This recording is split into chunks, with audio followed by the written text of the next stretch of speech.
Setiap akal diri manusia mesti mengajak untuk beriman terhadap selain Allah. Jasad ini manusia dibekali oleh Allah lewat sebuah akal untuk beriman terhadap selain Allah.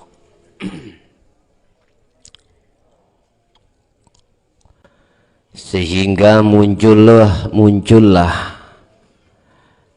akan kepercayaannya satu akal bahwasanya yang berperan adalah selain Allah.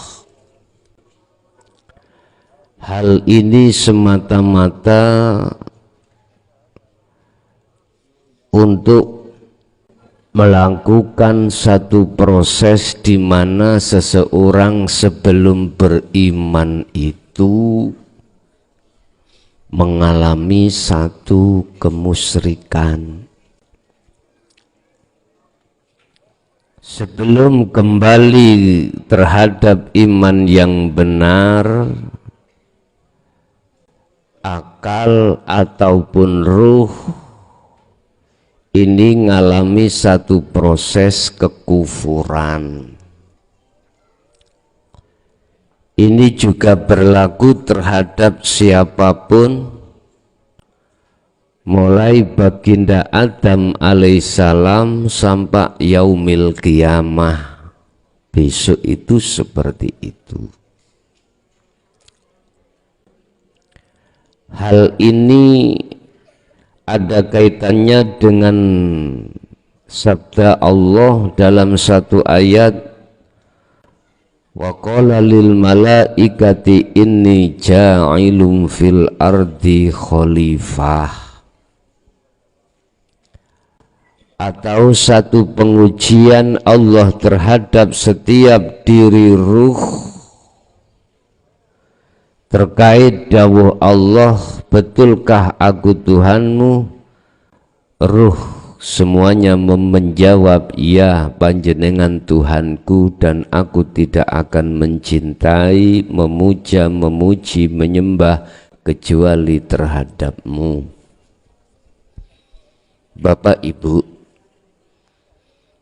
jangan Anda merasa bersalah tatkala Anda sudah sampai pada ahad ketika kekufuran terjadi pada diri Anda. Hal itu semata-mata adalah satu proses ruh atau akal itu kembali kepada Allah. Ingat dalam satu kaidah syariah mengatakan bila mana manusia itu yang menguasai akalnya, maka lebih baik daripada malaikat. Dan apabila manusia itu hatinya terkuasai oleh nafsunya, maka mereka itu lebih jahat daripada hayawan. Bapak Ibu hadirin jamaah rahimakumullah. Semua itu mengandung satu pelajaran terhadap kita. Oleh karena kita tidak memperhatikan atas semua ajaran dan seruan baginda Rasul di dalam dinul haq, maka manusia itu terjebak mayoritas di dalam kepentingan atau gubangan atau penjara atau perbudakan hawa nafsu. Inilah faktanya, kita sebagai manusia sebelum kita mengalami satu zona fitrah atau zona kembali pada Allah, keimanan yang benar, kita juga mengalami satu zona di mana hati ini, roh ini, akal ini jelas mempersekutukan sesuatu terhadap Allah. Padahal Allah sudah jelas-jelas memberikan satu penegasan di dalam surah Al-Isra, ya. Mungkin saya dibuka di dalam surah Al-Isra ayat 111, ayat yang terakhir. Allah mengatakan, wa qulil ham, Muhammad, katakan terhadap umatmu. Ini pelajaran kalau Rasulullah itu diperintah Allah untuk mengajarkan dinul haq. Wa qulil hamdulillah, katakan Muhammad, segala puja dan puji itu hanya ditujukan hanya terhadap Allah. Yang Allah itu alladzi hidup, yang ada pada dirimu. Dan Allah itu lam yattakhid waladan, Allah itu tidak memiliki anak. Artinya Allah itu tidak bersekutu, atau Allah itu tidak ada yang jejeri dalam hatimu. Tatkala hatimu beriman terhadap selain Allah, berarti Anda telah menuduh Allah itu duweni anak, punya anak, atau berserikat. Contoh, saya beriman bahwasanya adanya malaikat. Lah iki, amantu billahi wa malaikatihi wa kutubihi wa rusulihi wal yaumil akhiri khairihi wa syarrihi minallah. Dalam syariat mengajarkan kita harus beriman pada Allah. Lah ngoten nggih. Iman itu percaya. Kedua, iman terhadap malaikat. Ketiga, iman pada kitab-kitab Allah. Keempat, rasul-rasul Allah. Kelima adalah hari akhir. Keenam adalah qada dan qadar. Baik dan jelek itu datangnya dari Allah. Loh, berarti iman kita itu 6. Wes, udah jangan persoalkan. Ini kalau konteksnya itu dari sisi syariat, akal membimbing dan menegaskan beriman terhadap selain Allah, iku wis penggaweane. Tinggal pertanyaannya, hatimu terseret atau tidak? Hatimu terseret beriman terhadap selain Allah atau tidak? Ini sih kontroversi loh ya. Kontroversi terhadap ahli kitab yang belum mengenal dinul haq. Pasti kontroversi. Tidak mau.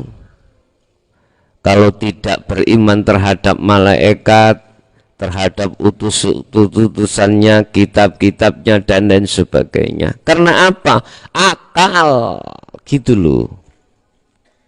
Kayak ngene iki sinten sing percaya sing mlayu Gusti Allah? Ora enek, paling cah cilik kuwi lah ngoten nggih. Ora kira. Lu akal itu dibekali hukum syariat untuk beriman bahwasanya yang lari itu anak kecil. Oke lah, itu kekufuran kita. Kekufuran kita. Kita malam ini bab iman. Iman kalau sudah ihsan itu bukan yang lari anak kecil, bukan. Kalau iman kita belum ihsan, otomatis ya harus mengatakan itu anak kecil. Bantahannya kita yang ada di syariat gini, Masya Allah iku ya cilik ngono. Ayo, ini karena kita tidak paham. Kita yang ada di nurul iman, kita yang ada di iman masih katanya, masih di akal, akal ini masih terprovokasi oleh nafsu, maka tetap mengatakan yang lari itu anak kecil. Mungkin dia juga mengatakan, kalau ahli syuhud mengatakan itu Allah, mungkin sampai dihina atau dicaci, kira-kira kamu mulai kapan gilanya itu? Mesti seperti itu. Bapak Ibu hadirin jamaah rahimakumullah. Lewat surat Al-Isra ayat 111, ayat yang terakhir. Rasulullah itu disuruh Allah mempelajarkan atau mengajari terhadap kita sebagai umatnya, dan beliau menegaskan bahwasanya puja dan puji itu hanya milik Allah. Berarti iman yang tegas itu di situ. Iman yang tidak menjejerkan Allah, menjejerkan sesuatu dengan Allah. Menjejerkan itu apa? Menyamakan ya, mendirikan apa? Mendampingi ya. Lam yattakhid waladan, Allah pun juga tidak memiliki anak, tidak beranak. Maksudnya tidak ada seseorang yang diperintah Allah untuk melakukan pekerjaan Allah, enggak ada. Iki dari sisi ketauhidannya loh. Kalau dari sisi syariatnya beda. Walam yakul lahu syarikun, dan bagi alladzi hidup itu tidak ada yang tidak berserikat terhadap apapun. Berarti tidak kongsi, ini loh Pak ya. Allah tidak pernah menyuruh terhadap siapapun. Allah tidak butuh pertolongan dari siapapun dan apapun. Iki ayat iki bingung. Nek digenahno ning tengah-tengah nurul iman niku bingung, Pak. Lha iku malaikat njabut nyawa sebab dikengken Allah. Lah ngono nggih. Lha iku Nabi Muhammad sebab diutus Allah nyampe nang ngoten nggih. Wis. Nek ra ngerti tatanan tauhid nggih bingung. Penempatan iku enggak tahu, akhirnya dicampur aduk, ya akhirnya bingung. Walam yakul lahu waliyun, dan bagi dia hidup gak butuh penolong, gak butuh nolong sangka apa dari apa, minat dzulli, dari penghinaan, kelemahan, keasyoran, enggak butuh. Wakabbirhu, dan serulah, dan gungno sira kabeh, dan gungnohu ing hidup, takbiron kelawan ngegung-ngegungno sak temene ngegungno.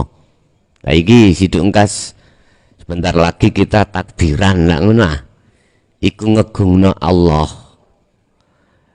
Apa dengan bacaan takbir niku Allahu Akbar, Allah iku sarengate, cuman ojo diwaca tok, resapono, lakokno cara atimu karepe piye. Ngoten. Mestinya seperti itu. Wis, Bapak Ibu, mengapa kita mengalami satu proses zona kotor? Dikatakan kotor, ati iku mengimani selain Allah juga. Karena jawabannya akal kita telah dicuci oleh nafsu supaya beriman, akal percaya terhadap selain Allah dalam hal apapun. Setelah itu akal masuk di dalam jagate ati, doktrin terhadap roh panjenengan supaya beriman terhadap selain Allah.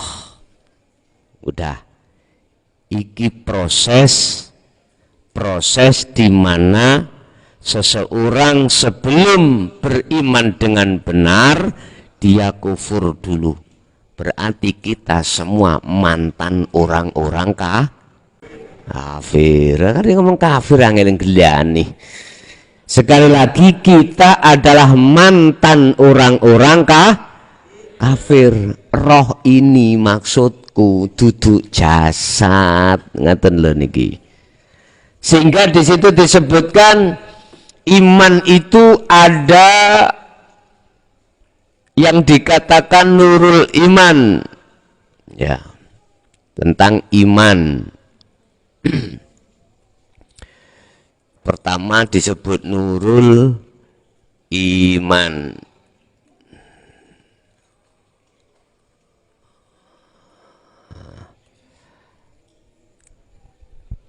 Cahayanya iman. Si cahayanya tok. Mengapa hati itu beriman bahwasanya selain Allah itu harus kita imani sebagai rukun iman?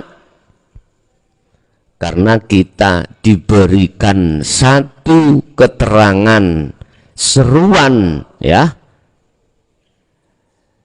Di dalam Islam itu rukunnya termasuk di dalam orang-orang Islam itu rukun iman itu salah satunya juga ada beriman selain Allah. Wis hukum syariat gini bulet di situ. Kita dipaksa untuk beriman terhadap selain Allah. Dan itu kita terima. Karena apa? Karena proses jasad, saya katakan lewat akal ini memang harus beriman terhadap selain Allah juga. Akhirnya muncullah wa malaikatihi wa kutubihi wa rusulihi wal yaumil akhiri dan seterusnya. Contoh di depan kita tadi, harus percaya kalau yang lari anak kecil. Ini laksana akal ini masih kotor, Bu. Lebih-lebih hati kita juga masih kotor. Dikatakan kotor, keimanan hati kita, keimanan ruh ini masih bisa dipengaruhi oleh sesuatu selain Allah. Yang jadi biang keroknya memang Pak Bu, ya nafsu pada diri Anda. Yang mendoktrin terhadap akal, kemudian juga terhadap ruh. Tapi ku ya kudu ngerti nafsu iku ya sing ngongkon Gusti. Loh, boleh anak nafsu bulian ya Wan. Loh akhirnya iman, gak apa-apa ini proses Anda. Proses kita untuk menuju iman yang benar. Makanya saya katakan nurul iman itu iman yang kita masih katanya. Wis naik satu tingkat ajaran dinul haq.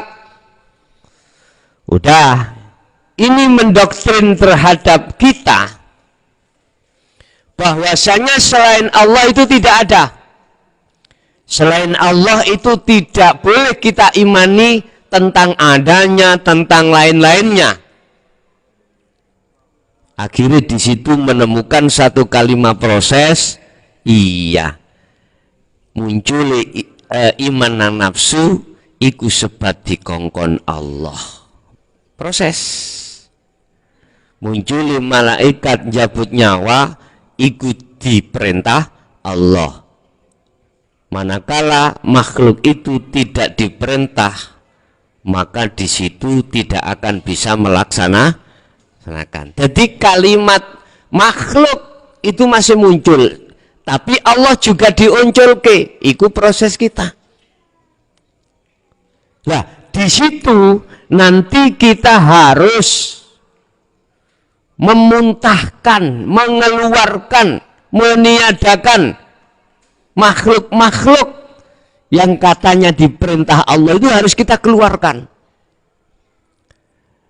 Ini manakala kita itu sudah bergegas untuk menuju ke akhirat.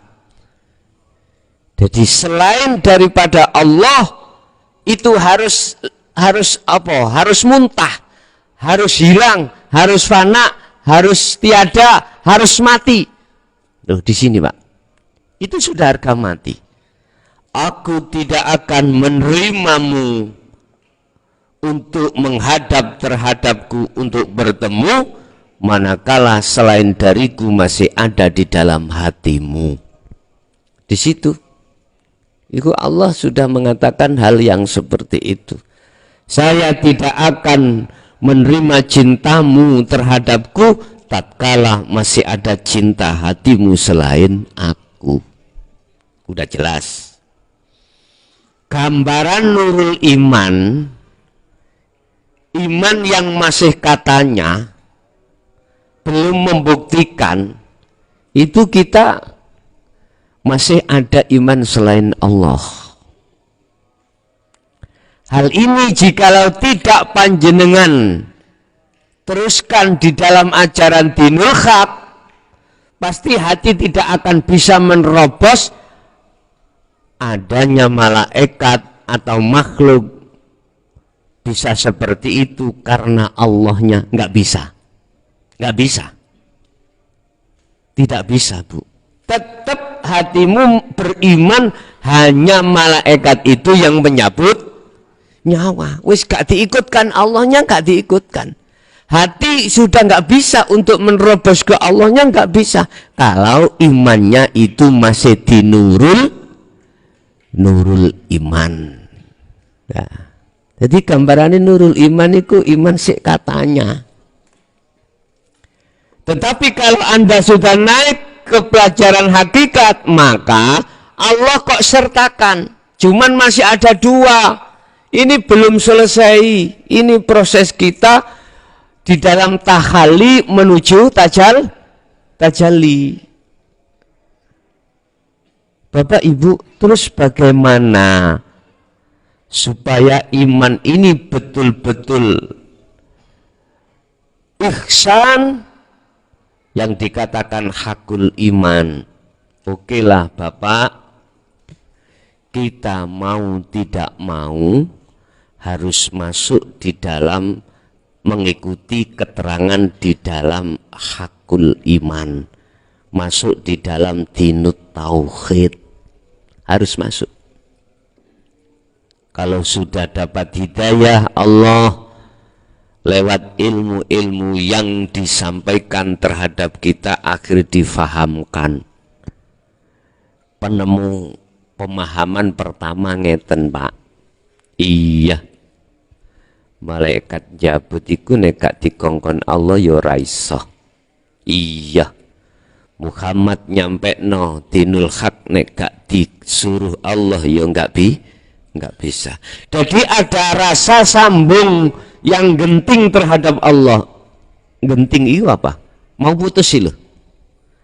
Ada tali yang genting yang mau putus atau rantas pada Allah, ada. Nek nurul iman nggak ada sama sekali. Nek hakul iman ketika proses menerima hidayah di dalam dinul haq, akhirnya ada sambungan tapi sing genting. Lah, kegentingan ini bahasa Indonesia genting apa? Kekritisan ini, iman yang kritis ya, yang mau putus lagi ini, ayo harus kita bangun.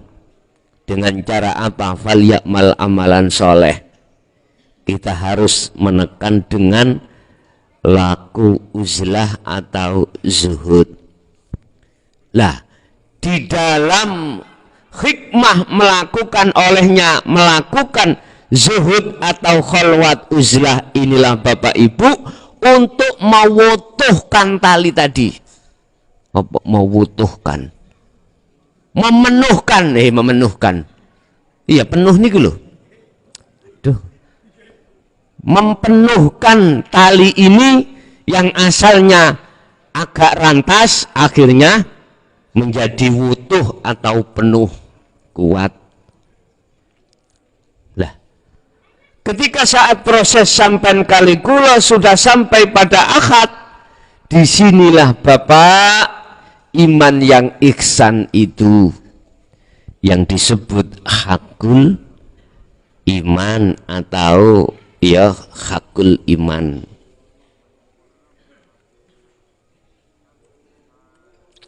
Iman yang sudah membuktikan bahwasanya hidup itu adalah wujudnya Allah.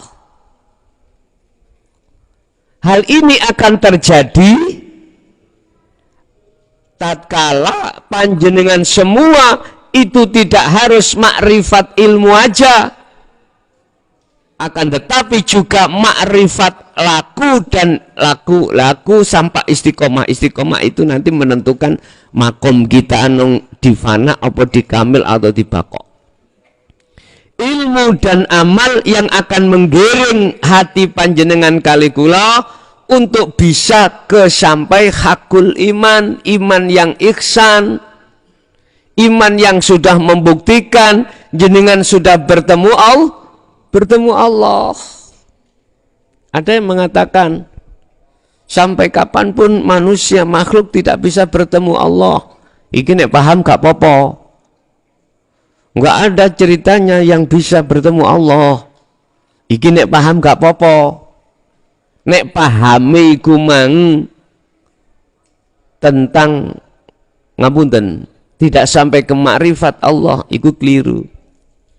Sebab Allah sudah menegaskan barang siapa ingin bertemu Allah Tuhannya, pertama syaratnya mek luru, siji amalan soleh, luru gak oleh menyekutukan. Wis. Iman yang sudah hakul iman, iman yang sudah ihsan Pak Bu, roh ini tidak akan pernah meyakini bahwasanya yang mencabut roh itu malaikat Izra. Wis, tak anteni ada pertentangan iki engko. Rapopo, engko tak tegasno. Muncul malaikat iku makhluk roh karena interaksi dengan jasad. Rapopo.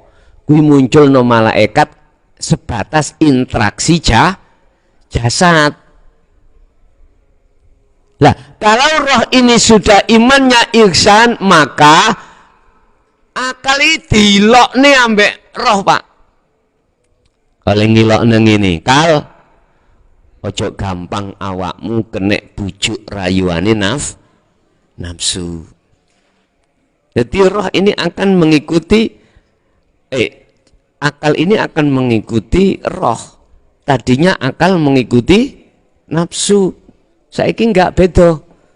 Akal mengikuti roh. Ini manakala roh Anda ini sudah betul-betul duduk di hakul iman.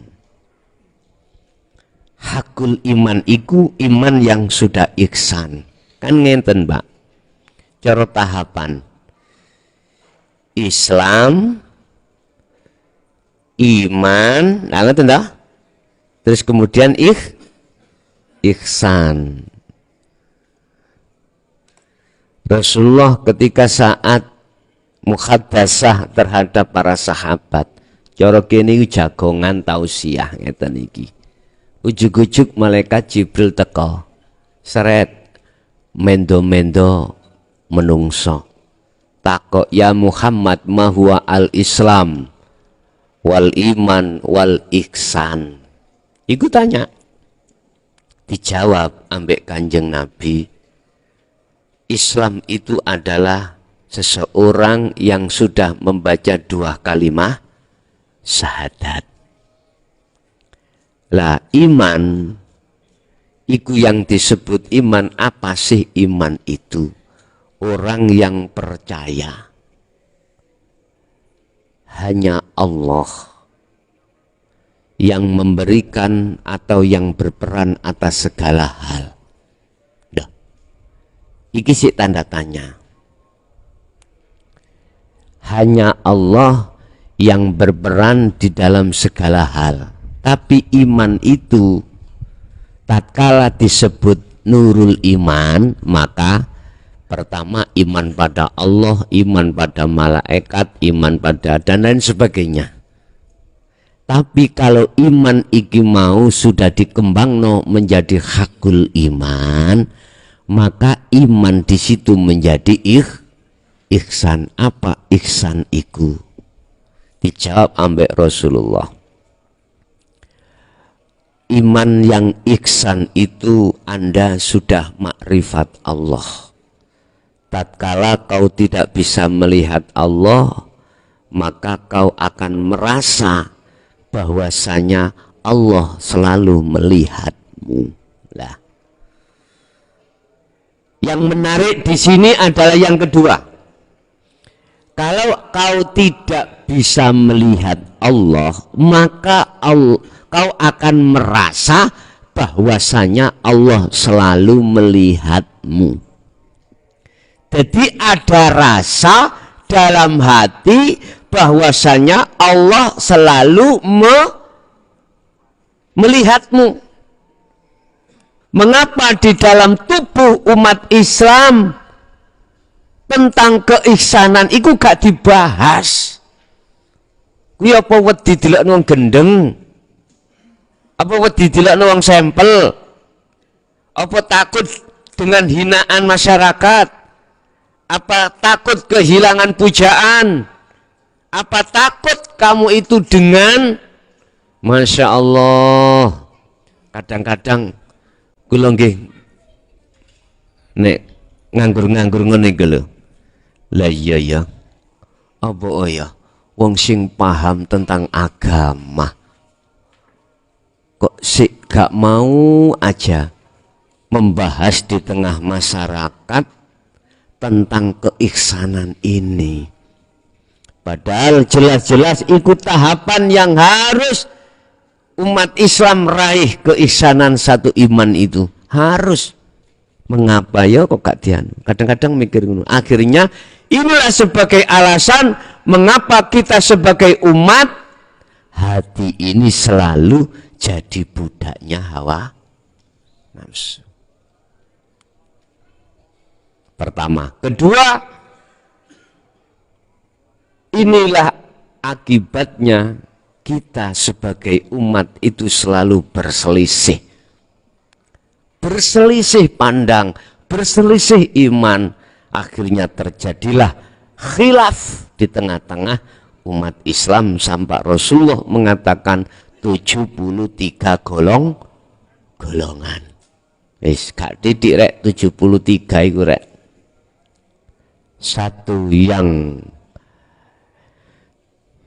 diterima Allah dalam arti dalam rahmatnya, 72 yang di dalam penyesatan hawa nafsu.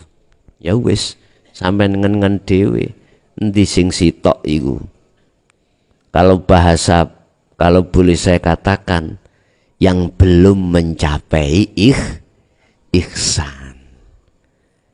Sebab seseorang hati rohnya itu bila mana sudah mencapai iman keihsanannya, nggak akan mungkin gampang maidu orang, nggak mungkin gampang menyalahkan orang atau pendapat orang lain, sekalipun pendapat itu tidak sama dengan dirinya.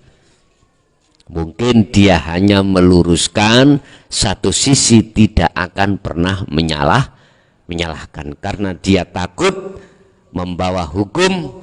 Tatkala aku menyalahkan orang lain, sama halnya aku menyalahkan pendapat Allah. Gak setuju ambek pendapat Allah. Itu yang beliau khawatirkan di situ, Bapak Ibu. Wis. kalau panjenengan sudah melaksanakan beat dan sudah melakukan uzlah, ruhmu dilarang untuk beriman percaya selain Allah itu bisa mendatangkan sesuatu. Dilarang rohmu itu beriman selain hidup itu berperan, dilarang. Sekalipun cara syariate akal panjenengan itu masih terprovokasi terhadap nafsu lewat hukum syariat yang mengatakan bahwasanya yang mencabut nyawa itu malaikat Israel, silahkan, tapi rohmu jangan ikut campur terhadap